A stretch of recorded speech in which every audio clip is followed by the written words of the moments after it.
يا أيها الذين آمنوا لا تتخذوا بطانة من دونكم لا يألونكم خبالا ودوا ما عنتم قد بدت البغضاء من أفواههم وما تخفي صدورهم أكبر قد بينا لكم الآيات إن كنتم تعقلون ها أنتم أولئك تحبونهم ولا يحبونكم وتؤمنون بالكتاب كله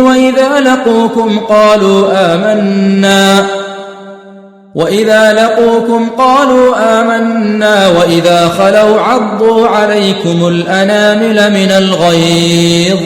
قل موتوا بغيظكم إن الله عليم بذات الصدور إن تمسسكم حسنة تسؤهم وإن تصبكم سيئة يفرحوا بها وإن تصبروا وتتقوا لا يضركم كيدهم شيئا إن الله بما يعملون محيط وإذ غدوت من أهلك تبوئ المؤمنين مقاعد للقتال والله سميع عليم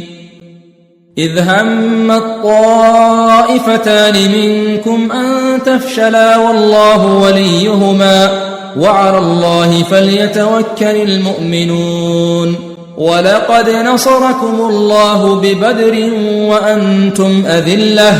فاتقوا الله لعلكم تشكرون إذ تقول للمؤمنين ألن يكفيكم أن يمدكم ربكم ب3,000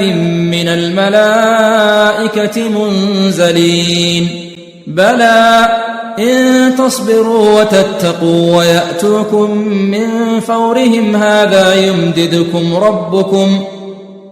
ويأتوكم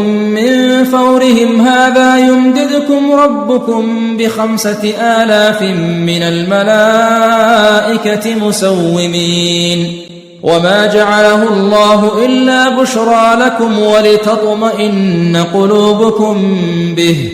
وما النصر إلا من عند الله العزيز الحكيم ليقطع طرفا من الذين كفروا أو يكبتهم فينقلبوا خائبين